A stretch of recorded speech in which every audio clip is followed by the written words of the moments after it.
ہماری کوئی قدر نہیں، ہمیں قدر چاہیے، ہمیں رسپیکٹ چاہیے۔ السلام علیکم، کیسی ہے میری پیاری سی یوٹیوب کی فیملی؟ الحمدللہ میں ٹھیک ہوں اور میں امید کرتی ہوں کہ آپ لوگ بھی خیریت سے ہوں گے۔ آج بھی بہت پیارا ٹاپک ڈسکس کرنے والی ہوں، مجھے امید ہے آپ لوگوں کو میرا ٹاپک پسند آئے گا۔ زندگی بہت خوبصورت ہے اور زندگی بہت انمول ہے، اسے کبھی بھی ایسے لوگوں کے پیچھے ضائع مت کریں جو آپ کی قدر نہیں کرتے، جن کی نظر میں آپ کی کوئی ویلیو نہیں، کوئی قدر نہیں۔ پلیز ان لوگوں سے حدود مقرر کریں، باؤنڈریز سیٹ کریں اور دور ہو جائیں، تب آپ خود بھی خوش رہیں گے اور آپ کی سیلف رسپیکٹ میں بھی اضافہ ہوگا۔ زندگی میں بعض اوقات ایسا لمحہ بھی آتا ہے جب ہمیں شدت سے محسوس ہوتا ہے کہ کچھ لوگ ہماری زندگی میں صرف اپنی ضرورت کے وقت آتے ہیں اور جب ہمیں ان کی ضرورت ہو تو وہ کہیں نظر نہیں آتے۔ ایسے لوگوں کا رویہ یہ ہوتا ہے کہ ہمیشہ ان کے لیے ہم دستیاب رہتے ہیں، لیکن جب ہم خود ان سے کچھ چاہیں تو وہ غائب ہو جائیں۔ یہ لوگ نہ صرف ہماری عزت نفس کو مجروح کرتے ہیں بلکہ ہمارے اندرونی سکون کو بھی دور کر دیتے ہیں، ہمیں اندر سے بھی ڈسٹرب رکھتے ہیں، یعنی کہ مینٹلی طور پہ ڈسٹرب رکھتے ہیں۔ یہ احساس ہونا معمولی بات نہیں ہوتی، کسی ایسے انسان کے بارے میں جان لینا جسے ہم نے اہم سمجھا ہو، چاہا ہو اور اس پر بھروسہ کیا ہو کہ وہ ہمیں اہمیت نہیں دیتا، ایک کڑوا سچ ہوتا ہے، لیکن یہی وہ لمحہ ہوتا ہے جب ہمیں محسوس ہونا چاہیے یا ہمیں سوچنا پڑتا ہے کہ اب کیا کرنا ہے۔ کیا ہم بار بار دکھ سہتے رہیں یا اپنی عزت نفس کی حفاظت کرتے ہوئے کچھ حدیں مقرر کر لیں، کچھ باؤنڈریز سیٹ کر لیں؟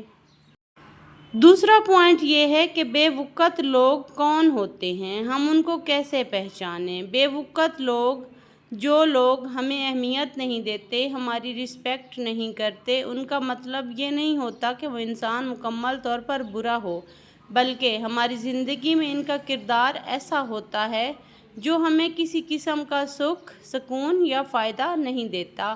ایسے لوگ ہمیں ذہنی دباؤ دیتے ہیں، ہماری باتوں کو نظر انداز کرتے ہیں اور ہمیں بار بار یہ احساس دلاتے ہیں کہ غلطی ہماری ہے۔ یہ لوگ ہمارے ارد گرد ہی ہوتے ہیں، جیسا کہ ہمارے قریبی فرینڈز ہو گئے، کچھ ریلیٹیوز اور وہ جنہیں ہم بہت قریبی سمجھتے ہیں۔ ان کی پہچان یہ ہوتی ہے۔ اچھا، ان کو پہچاننا بہت ضروری ہوتا ہے۔ بعض اوقات ہم ان لوگوں کو پہچان نہیں پاتے اور خود کو بہت زیادہ ڈسٹرب رکھتے ہیں ان کی وجہ سے۔ ان کو پہچانیں کیسے؟ اچھا، پہلا پوائنٹ کہ وہ صرف اپنے فائدے کے لیے ہم سے جڑے ہوتے ہیں، وہ ہمیں ذہنی طور پر تھکا دیتے ہیں، وہ ہماری بات کو اہمیت نہیں دیتے، جب ہم ان سے فاصلہ چاہتے ہیں تو ہمیں شرمندہ کرتے ہیں۔ ایسے لوگوں کو اپنی زندگی سے نکالنا در حقیقت اپنی عزت نفس کا تحفظ کرنا ہے۔ اس کے بعد تھرڈ پوائنٹ ہے کہ رشتہ توڑنا اتنا مشکل کیوں ہوتا ہے؟ کسی رشتے کو ختم کرنا ایک تکلیف دہ عمل ہوتا ہے، خاص طور پر جب وہ شخص کسی وقت بہت قریبی رہا ہو۔ دل یہ امید لگاتا ہے کہ شاید وہ بدل جائے، لیکن حقیقت یہ ہوتی ہے کہ وہ ہمیں صرف اپنے فائدے کے لیے استعمال کر رہا ہوتا ہے۔ ہمیں بچپن سے سکھایا جاتا ہے کہ رشتے نبھاؤ، برداشت کرو، صبر کرو، لیکن کسی زہریلے رشتے کو نبھانا، کسی ٹاکسک رشتے کو نبھانا، اپنی ذات کو آہستہ آہستہ ختم کرنا ہوتا ہے۔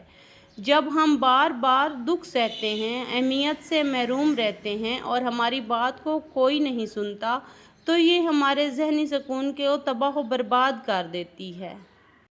اور وہ ایک صحیح ٹائم ہوتا ہے اور تب ہمیں سمجھنا پڑتا ہے کہ کس کو چھوڑ دینا ضروری ہے۔ خود غرضی نہیں بلکہ بہادری ہے ایسے لوگوں سے دور جانا۔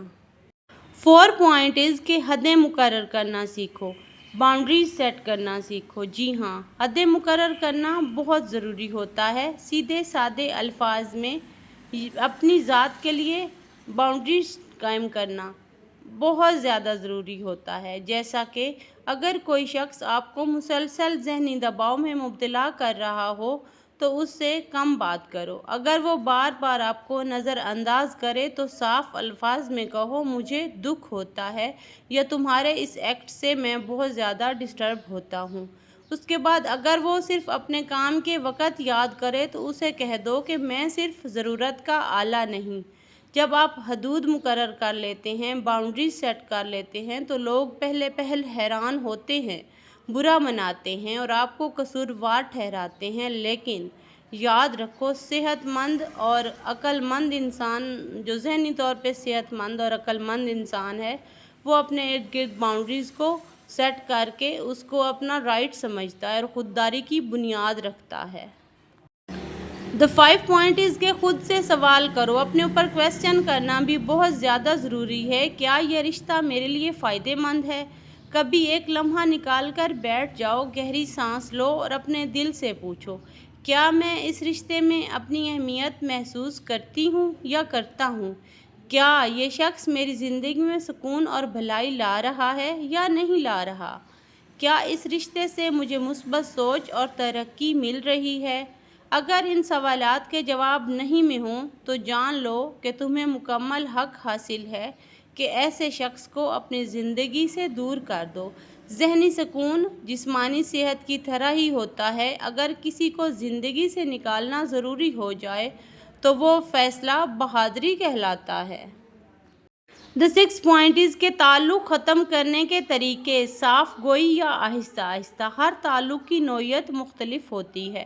بعض لوگ ایسے ہوتے ہیں جن سے فاصلہ فوری اختیار کیا جا سکتا ہے، جبکہ بعض رشتے ایسے ہوتے ہیں جیسے خاندان یا دفتر کے لوگ ایسے ہوتے ہیں جن سے آہستہ آہستہ دوری بہتر رہتی ہے۔ اگر ممکن ہو تو صاف الفاظ میں کہہ دو، مجھے لگتا ہے کہ یہ تعلق میرے لیے ٹھیک نہیں، میں کچھ فاصلہ چاہتی ہوں یا چاہتا ہوں۔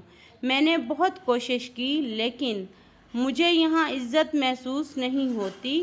یہ جملہ کہنا آسان نہیں ہوتا لیکن ضروری ہو جاتے ہیں بعض اوقات زندگی میں یہ 2 جملے کہنا۔ اس کے بعد 7 پوائنٹ یہ ہے کہ شرمندگی کا احساس، مگر خود پر ظلم نہ کرو۔ جب آپ کسی رشتے کو ختم کرتے ہو، خاص طور پر ایسے رشتے کو جو آپ کے ساتھ چالاکی سے کھیلتا ہو، تو وہ شخص آپ کو شرمندہ کرنے کی کوشش کرتا ہے۔ آپ کے اندر سے آواز آتی ہے کہ شاید آپ نے کچھ غلط کیا ہے، لیکن یہ ہمیشہ یاد رکھو کہ کسی کو اپنی ذہنی سکون کے لیے زندگی سے نکال دینا ظلم نہیں ہوتا۔ ظلم تو یہ ہوتا ہے جب آپ اپنی ہی خوشی اور عزت کو قربان کرتے ہوئے کسی اور کی آسانی کے لیے اپنی دیکھ بھال کرنا خود پسندی نہیں بلکہ ایک ضرورت ہے۔ 8 پوائنٹ ہے کہ سہارا تلاش کرو، تنہا نہ رہو۔ جب آپ کسی تعلق کو ختم کرتے ہیں تو اس کا ایک پہلو یہ ہوتا ہے کہ آپ کو تنہائی محسوس ہو سکتی ہے، اس لیے ایسے وقت میں مثبت سوچ رکھنے والے لوگ، کوئی پسندیدہ مشغلہ یا کسی قابل بھروسہ شخص کا ساتھ بہت ضروری ہوتا ہے۔ اپنے دل کی بات کسی سے کہو، خود کو مصروف رکھو، چاہے لکھنا ہو، ورزش ہو، عبادت ہو۔ اللہ تعالیٰ کی عبادت میں تو بہت زیادہ سکون ہے، آپ اپنے آپ کو ادھر انوالو کر لیں۔ جو بھی تمہیں سکون دے وہ ضرور کریں، جو بھی ایکٹیویٹی میں آپ انوالو ہو جائیں کسی اور ایکٹیویٹی میں، اور جو ایکٹیویٹی آپ کو ذہنی سکون دے تو آپ وہ کرنا سٹارٹ کر دیں۔ دل کے اندر جو بھی دکھ ہوتا ہے، پرابلم ہوتا ہے، تو وہ ٹائم کے ساتھ بھرنا سٹارٹ ہو جاتا ہے، لیکن اسے بھرنے کے لیے کچھ نہ کچھ صحت مند کرنا ضروری ہوتا ہے۔ اس کے بعد 9 پوائنٹ اس کے غلطی بار بار نہ دہراؤ۔ جب آپ کسی منفی شخص سے جان چھڑا لیتے ہیں تو ضروری ہے کہ آپ اپنی پچھلی غلطیوں کو یاد رکھیں۔ جب آئندہ کوئی نیا شخص زندگی میں آئے تو اس کے رویے کو غور سے دیکھیں، برے اشاروں کو نظر انداز نہ کریں، اپنی عزت کو پہلی ترجیح دیں۔ جب آپ خود کو اہم سمجھتے ہیں تبھی دنیا میں آپ کو اہم سمجھا جاتا ہے۔ لاسٹ پوائنٹ از اپنی عزت خود کرو تاکہ دنیا بھی کرے۔ آخر میں یہ بات دل سے یاد رکھنی چاہیے کہ ہم دوسروں کے لیے تبھی اہم ہوتے ہیں جب ہم خود اپنی ذات کو اہمیت دیتے ہیں۔ کسی بھی رشتے کے لیے اپنی عزت نفس کو نظر انداز کرنا آخر کار آپ کے کردار کو توڑ دیتا ہے۔ تو اگر کوئی شخص آپ کو سنجیدگی سے نہیں لیتا، آپ کی موجودگی کی قدر نہیں کرتا، تو نرمی سے لیکن مضبوطی سے اس سے دور ہو جائیں، یہی بہتر ہے اور بہترین فیصلہ ہے، کیونکہ ایک پرامن زندگی ایک ہجوم والی زندگی سے کہیں بہتر ہوتی ہے۔ تو اپنے آپ کو پہچانیں، اپنی عزت نفس کو پہچانیں اور اپنی رسپیکٹ خود کروانا سیکھیں۔ یہی تھا آج کا میرا چھوٹا سا ولاگ۔ مجھے امید ہے آپ لوگوں کو میرا آج کا ولاگ پسند آیا ہوگا۔ جس بہن بھائی کی نظر سے میری ویڈیو گزرے تو پلیز میرے چینل کو ضرور سپورٹ کیجیے گا۔ ملتے ہیں کل والے ولاگ میں، تب تک کے لیے اللہ حافظ۔ اپنا خیال رکھیے گا، دعاؤں میں یاد رکھیے گا۔ Take care.